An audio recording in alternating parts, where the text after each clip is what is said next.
we're going to be doing something a little different. Have you ever wondered how deep your connection to Pokemon really is? Not necessarily your love for the series, but rather your history with its mysteries, theories, and rumors. Well, I've charted the most important pieces of Pokemon culture onto an iceberg to figure out exactly how far down we can go. Actually, wait, isn't there a literal iceberg Pokemon?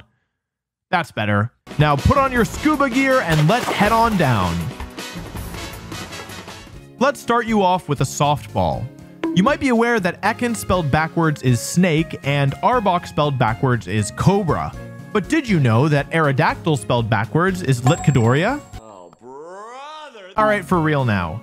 Probably the most infamous playground rumor ever spread was that Mew was hiding underneath a truck in Vermilion City.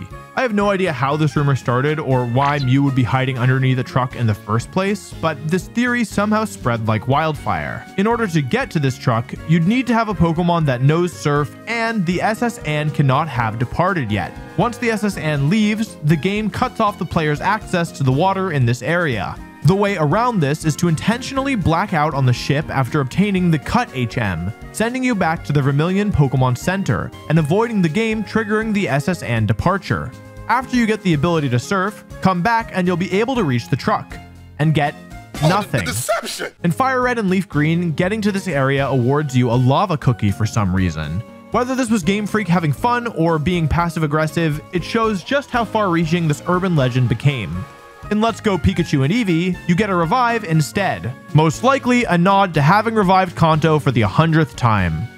When episode 38 of the Pokemon anime's first season aired in Japan, a scene involving red and blue strobing lights sent 685 children to the hospital. The children reported dizziness, headaches, nausea, blurred vision, and some even had seizures or lost consciousness. Most of the victims recovered in the ambulance, but 150 of them were admitted to the hospital. As a result, the Pokemon anime went on hiatus, and the episode was pulled from rotation, never to be shown again. Porygon and its evolutions have not been featured in a major role in the anime since this episode aired. You can find the episode untranslated online, but it's not recommended for those who are sensitive to bright flashing lights. I've seen the clip in question myself, and there's no denying its potential to harm photosensitive viewers. My advice is to stay away.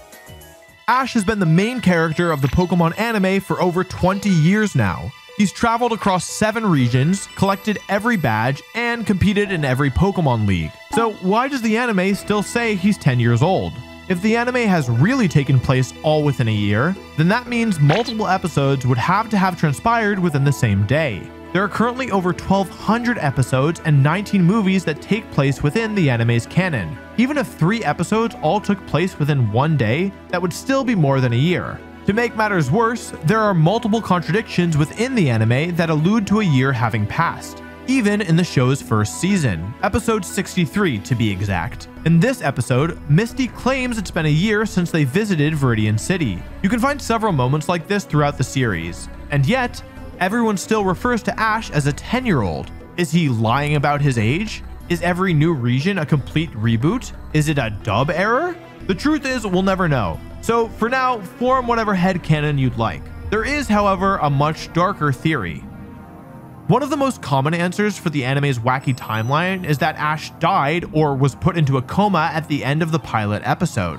The episode's climax sees Ash biking away from a flock of Spearow. After crashing the bike, Pikachu uses a devastating thunder attack that knocks it, the Spearow, and Ash unconscious. Or maybe they died. The theory has one major hole in it. Ash and Pikachu awaken to find Ho-Oh flying above them. And what's Ho-Oh known for? Resurrection. So even if they did die, wouldn't this mean they were brought back to life? To go even further, Ho-Oh feathers are believed to grant someone eternal happiness. Maybe Ash never ages because being a 10-year-old and traveling around the world with his best friends is the happiest Ash could ever be. Do you want to be the happiest you could ever be? Well, that might be tough, given how difficult it is to get some of the coolest merchandise for your favorite series because they're exclusive to Japan.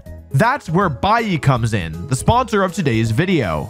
By using Buyee, you can purchase items from Japanese sites like Rakuten, Yahoo Japan Auction, and Amazon Japan. Buyee buys the items from Japanese stores and has them shipped to their warehouse, where they then send them internationally, all without absurd price hikes. They make the process of getting hold of a Japanese game or piece of merch much easier. They also support a variety of different languages on their website. Baiyi is offering a 2,000 yen first-time purchase coupon to anyone who signs up with my link in the description of this video. It's a really cool service, and I'm grateful to them for sponsoring today's video. The first generation Pokemon games are notorious for their glitches and exploits. You can play these games just fine without ever experiencing anything game-breaking, but there are also those who live to break the games. How can we find the craziest looking glitch? The sequence-breaking coding error.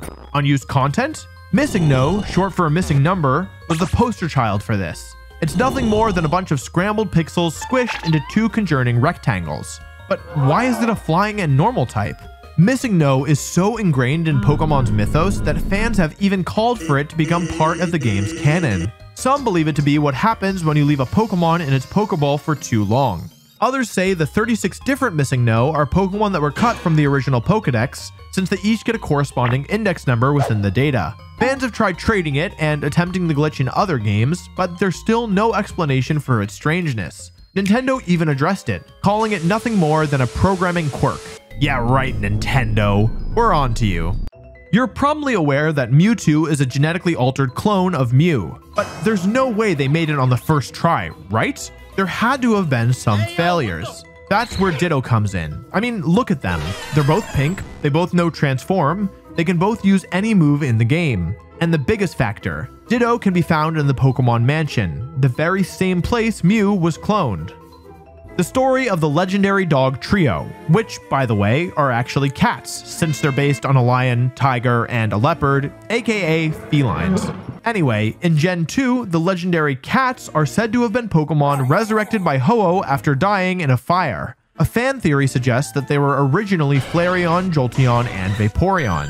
The evidence being, well, look at their typings. But also, the burned tower where they died is in Ukrituk City, home of the Kimono Girls, who each possess an Eevee evolution. It's possible their ancestors trained the original Eevee evolutions that would become Entei, Raikou, and Suicune. Listen, the Gen 1 Pokemon games weren't very heavy on the plot.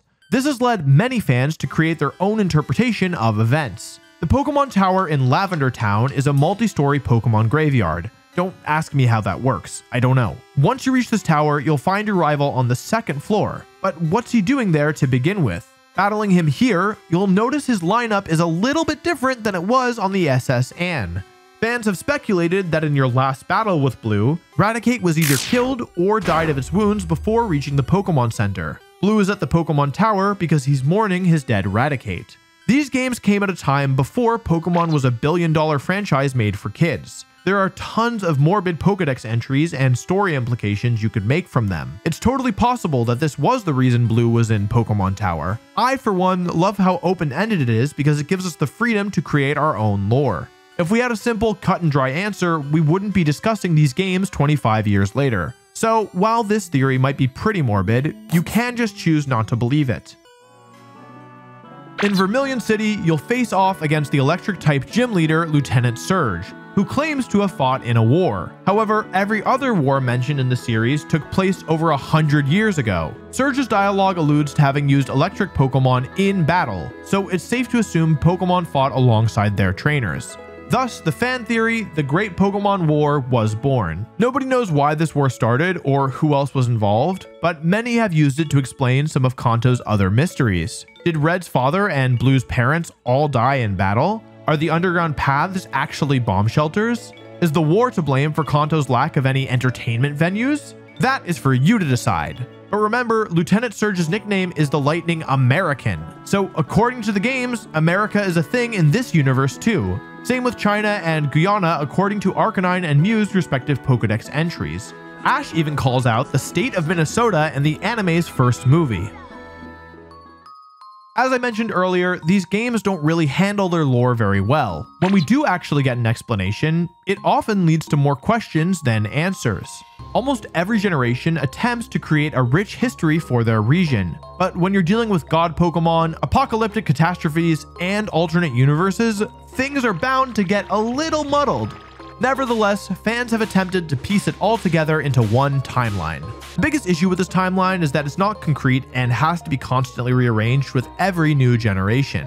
Not to mention, in the games, Pokemon are still a mystery to humans. That's why we're given a Pokedex in every game, so we can learn more about them. Any contradictions or inconsistencies can be attributed to the current beliefs of those giving us the information. Just like in real life, new discoveries lead to changes in our history. If you want to know the assumed timeline of events, you could easily find it online, but I can't get into it here because that would take hours.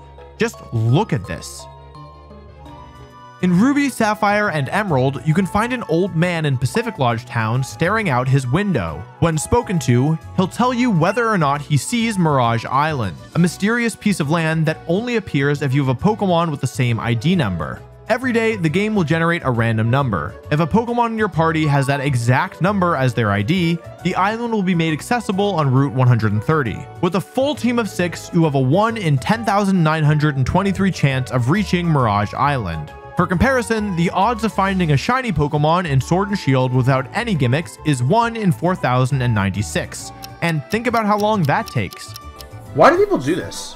Players will spend hours switching Pokemon in and out of their party every day to try to find Mirage Island. Those who get lucky will be rewarded with a small patch of grass and a berry tree. You'd think this grass would have like the craziest, rarest Pokemon in it, right? Nope. Why not? It's just why not? Levels 5 to 50. Okay, well, what about the berry tree? That's gotta have something useful, right? Lychee Berry. Increases attack in a pinch and makes gold Pokeblocks. Speaking of things that are 1 in 10,923, did you know that's the exact ratio of people watching who are subscribed versus not subscribed? So if you want to be as rare as Mirage Island, you should click that subscribe button so I can keep making these videos. Something with even lower odds of happening is one of your Pokemon coming down with Pokerus, a contagious Pokemon disease. The cool thing is, Pokerus is actually beneficial for your Pokemon, granting it double the effort values it would normally get in battle. Really quick, in case you don't know, effort values, or EVs, are an invisible stat that you accumulate after defeating a Pokemon. These EVs add to the stat points you get with each level. Starting in Gen 2, your Pokemon had around a 1 in 21,845 chance of getting Pokerus. It would then last 1 to 4 days, during which it could also infect the other Pokemon in your party. When placed in a box, the Pokemon cannot be cured of Pokerus, so people will typically leave it in their PC until they want to competitively raise it or another Pokemon. With the addition of online trading, Pokerus has become way more common. Pokemon inflicted with this disease have been sent around the world, spreading it like a plague. Thankfully, it doesn't actually do any harm. Shiny Pokemon were introduced to the series in Gold and Silver. So how is it that you can technically find a shiny in the Gen 1 games? That is due to Gen 2 shiny Pokemon being determined by their individual values, or IVs, the random stats the game generates for each Pokemon you catch or encounter. In Gen 1, it's impossible to see a shiny Pokemon because the sprites weren't coded for this yet, but they were assigned IVs. When traded to a Gen 2 game, it's possible that the traded Pokemon will become shiny due to having the correct IVs, thus making it possible to shiny hunt in Gen 1. From 1989 to 2001, Nintendo would host an event called Nintendo Space World, a trade show similar to E3. At the 1997 show, an early build of Gold and Silver was shown to the public. The games were said to be 80% complete at the time, but would suffer several delays due to a massive overhaul. For years, not much was known about this demo besides testimonies from those who attended the event and a few blurry pictures. But in 2018, the ROMs for both demos were anonymously posted online for anyone to download and play. These demos showed us a map of Johto unlike anything in the final games. Many Pokemon designs were also way different than what we eventually got. Even more cut content was discovered after data miners hacked themselves into the demo's locked buildings. This is where they found Professor Oak's imposter, who appeared in the TCG around the time these games were meant to come out. Look at his eyebrows. He's so evil. It's assumed that Gold and Silver were overhauled so they could fit Kanto into the game, but nothing has been confirmed. This theory checks out as the sprite artwork for buildings were way different than what we saw in Gen 1. It's possible that they didn't have the memory to fit both Kanto and Johto's architecture onto one cartridge, so they chose to use Kanto's buildings for Johto as well. Johto's map was also severely decreased in size. What do you think? Do you prefer the look of the original map or the one in the final build? Was it worth adding Kanto into the game? The god of all Pokemon, Arceus, was just recently made available to catch in-game for the first time, despite making its debut in Generation 4. Before the Diamond and Pearl remakes, Arceus was only obtainable through distribution events that you had to attend in person. In a 2013 interview, Junichi Masuda, one of Pokemon's most important names, said that they were originally going to distribute an item via mystery gift for players to unlock Arceus. This item was the Azure Flute, which would later return in Brilliant Diamond, Shining Pearl, and Legends Arceus. Using this flute, the player would gain access to the Hall of Origin, where they could catch Arceus. Apparently, this was cut because it was deemed too confusing. The Hall of Origin and Arceus are still in the game's files, but only accessible via cheating with an action replay device or hacking. Speaking of hacking, did you know that there are dozens of fan-made Pokemon games? They're not all great, but there are a few that I believe to be even better than the originals. One of the most famous ROM hacks is Pokemon Emerald Kaizo. This game completely overhauled the AI, redistributed Pokemon, and gave creators like me hours of content in its incredibly difficult Nuzlocke challenge. This is a style of gameplay where you can only catch the first Pokemon you find on each route, and every Pokemon that faints can no longer be used. What resulted was a boom in ROM hacks similar to Emerald Kaizo. Before their release, it was announced that Sword and Shield would be cutting over half of the national Pokédex. This led to a huge dark cloud that follows Sword and Shield to this day. This controversy is known as Dexit, short for Pokédex Exit. It's also a play on Brexit, which I will not be discussing today or ever. But what many people don't know is that this isn't the first time the Dex has been cut. The first time Game Freak cut Pokemon from their games was all the way back in Ruby and Sapphire. These games weren't compatible with Gen 1 or 2, and only contained 202 of the 386 Pokemon available at the time.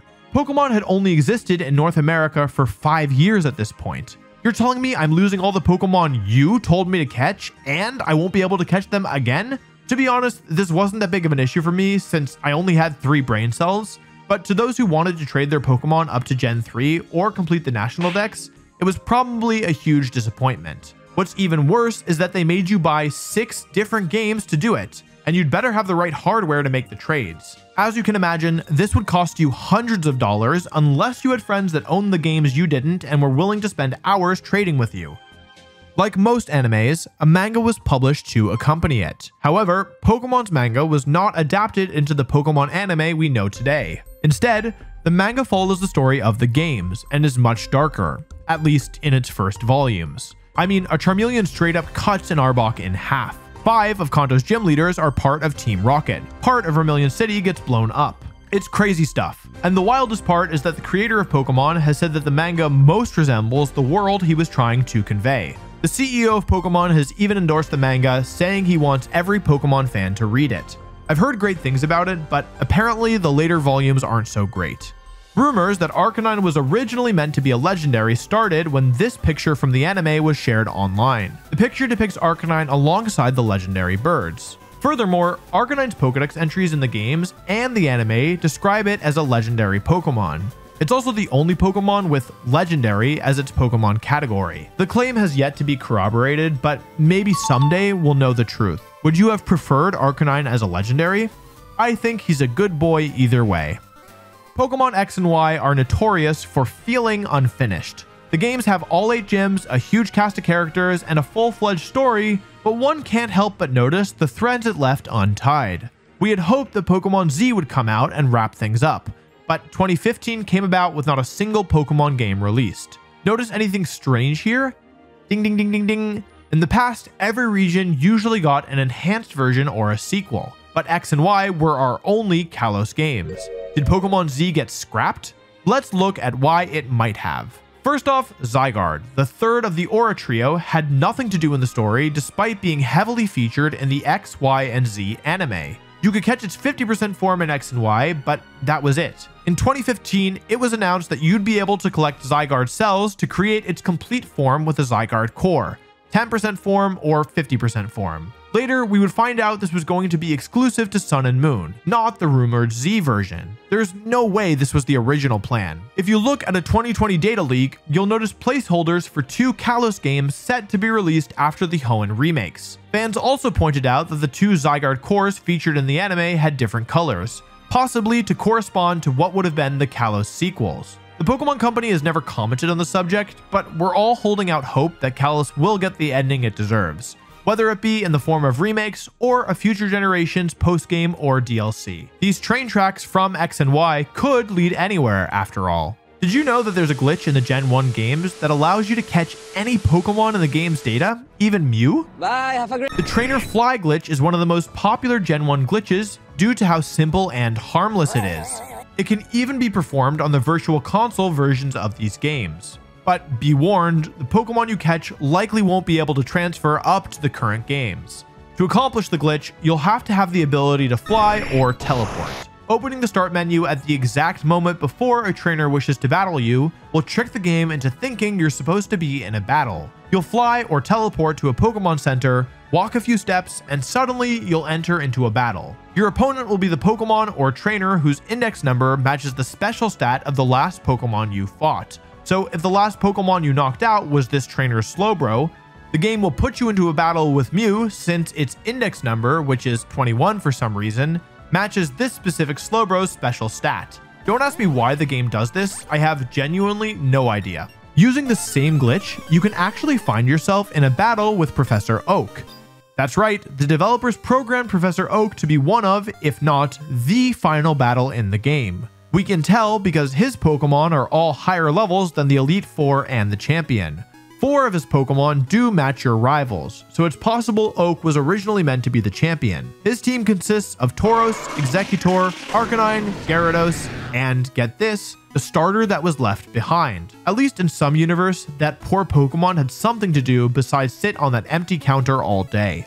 In Pokemon's very first manga, Red's main Pokemon was actually Clefairy. Pikachu wouldn't become the face of the franchise until a year later when the anime released. Numerous interviews state that Pikachu was originally just another Pokemon. Many believe Clefairy was going to be the mascot until it was decided that it would appeal more to girls than to boys, whereas Pikachu would appeal to both. Of course, this is just an assumption. The hardest evidence comes from the same leak that gave us the Space World 97 demos. This leak also contained the source code for Pokemon Yellow. Inside, we can see a pink package, listed with a yellow package, possibly referencing another game meant for release alongside Yellow version. Some bring up how Jigglypuff is a playable character in the original Super Smash Bros. Was this pink version going to star Jigglypuff, or was Jigglypuff's spot in Smash Bros. Originally going to be Clefairy? Jigglypuff did have more of a role in the anime than Clefairy, so who knows? Hopefully, more light will be shed on this as time goes on.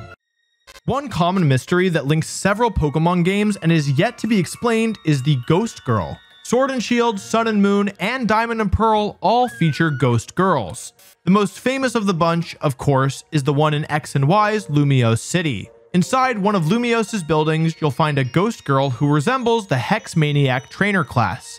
Exiting the elevator, the screen will go black. When it comes back, the Ghost Girl will appear behind you, hover around the room, and say, "No, you're not the one." The same thing happens in the other Gen 6 games, Omega Ruby and Alpha Sapphire. This has led many to believe that the Ghost Girl is looking for a specific trainer ID. Unfortunately, there have been no reports of this happening as of yet, so there's no knowing if it's meant to be anything other than a fun scare. Have you ever been into Topless City and wondered what the heck is going on here? The block staircase has been a source of mystery for decades, but just recently, a YouTuber named RFX has finally cracked the case. Hacking into the Japanese version of Emerald, they were able to remove the trees, add a collision point, and climb the staircase. What they found was a very confused hiker with a level 0 question mark for a Pokemon. After defeating him, the game forces you back down the stairs and blocks off the staircase once again. This was most likely meant to be an area where you'd use the e-reader to battle a special trainer. Since the e-reader was discontinued by the time Emerald was released, this portion of the game was left unfinished, and the staircase was blocked off to stop the game from crashing. See? Some mysteries actually do get solved. Let's get that space shuttle to take us to Deoxys now. I spent way too long believing that hoax, by the way.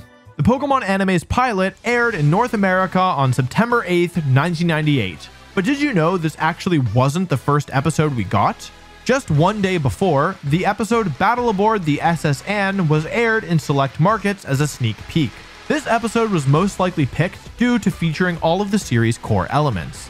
battling, trading, the lead cast, Team Rocket, and a huge assortment of Pokemon. But what wasn't considered was the lasting effect it would have on those who viewed it.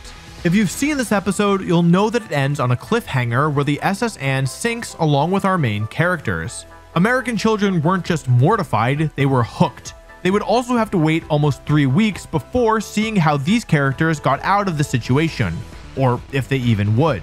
Later, fans would recollect having seen the sneak peek the day before the pilot.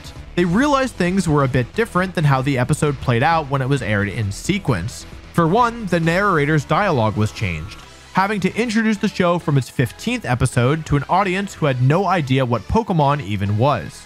This episode quickly became a hot topic in the Lost media community. Without the knowledge of what the franchise would eventually become, nobody had thought to record it. That is, until a Reddit user with an unbelievable catalog of VHS recordings found it in their collection in 2016. Thanks to them, you can now watch the original broadcast of this episode in its entirety online, along with cheesy 90s toy commercials playing every 5 minutes. The only noticeable differences come in the narrator's intro and outro dialogue, but it is still amazing to uncover a piece of Pokemon history most of us weren't sure even existed. The game's version of the Saint Anne, the SS Anne, is kind of strange because looking at Kanto's map, it's impossible for it to make it out to open sea. We know it travels to Johto, but how does it get there if it's surrounded by land? Is there a ramp that helps it hop over Cycling Road? Does an extremely powerful Alakazam teleport it over? Bulbapedia has theorized that the SS Anne has enough momentum to crash through Route 18 every time it passes through. This silly design error was merely the developers forgetting to make Cycling Road a bridge as it was always intended to be. They later fixed this in Heart Gold and Soul Silver. Unlike Pokemon Pink, which has some proof of its existence, Pokemon Gray is completely fan speculation.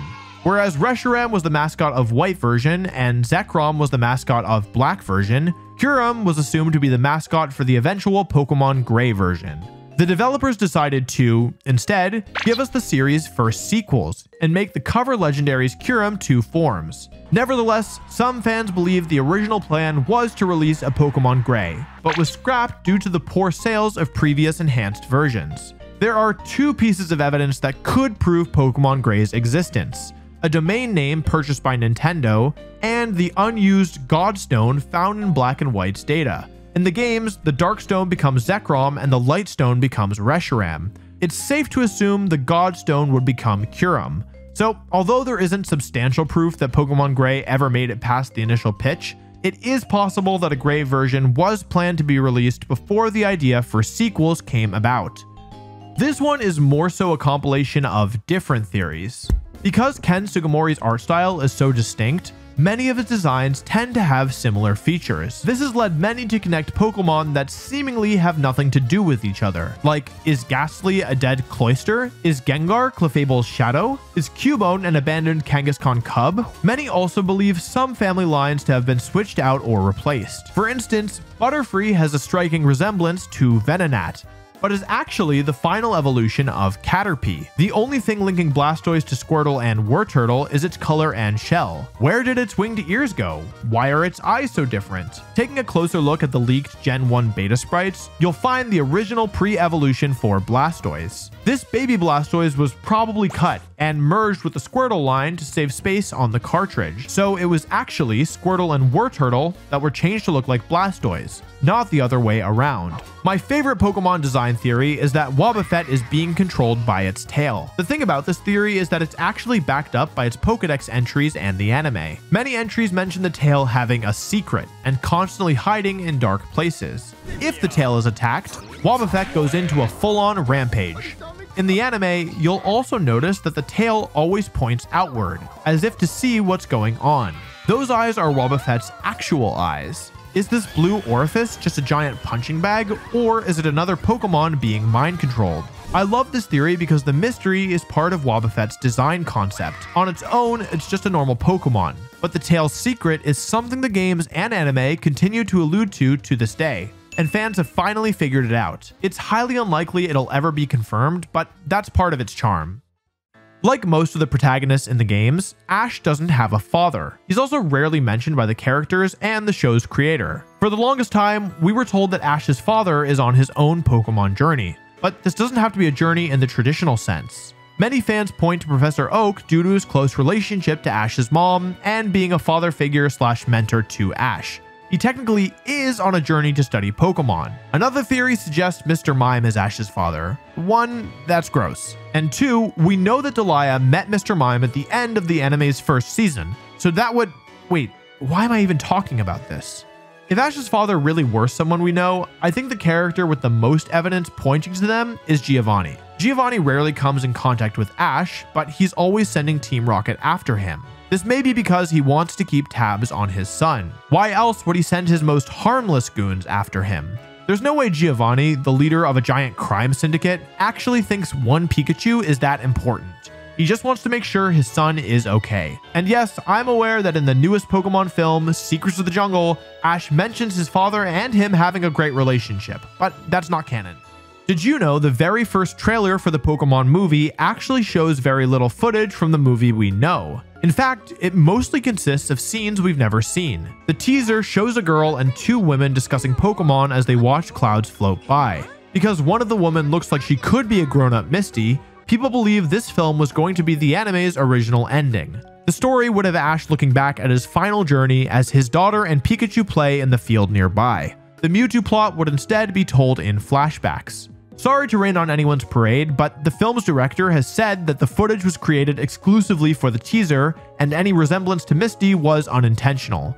This practice was also commonplace for teaser trailers back then, even in the West. Iconic movies like the first Spider-Man and Terminator 2 had footage shot exclusively for their teasers. What do you think? Was the Misty-like character just a coincidence? Or is there maybe some truth to this theory? Pokemon's biggest mystery is who would win in a battle between 1 billion lions and one of every Pokemon. Scholars and Pokemon fans everywhere have tried unraveling the truth behind this question for decades. We may honestly never know, but I do know one thing. 1 billion lions is a lot of lions. Well, that's about as far down as we can go today. How far down did you get? I'll admit some of these were actually new to me, but no matter how many rumors or theories I knew going into this, I still love this franchise with all my heart, and I'm sure you did too. Sometimes learning more about something you love makes that love even stronger. Even if you were already aware of everything I covered, my hope is that just talking about it and knowing other people were learning more about the thing you love was enough to keep you entertained. So thanks for watching, and I'll see you next time.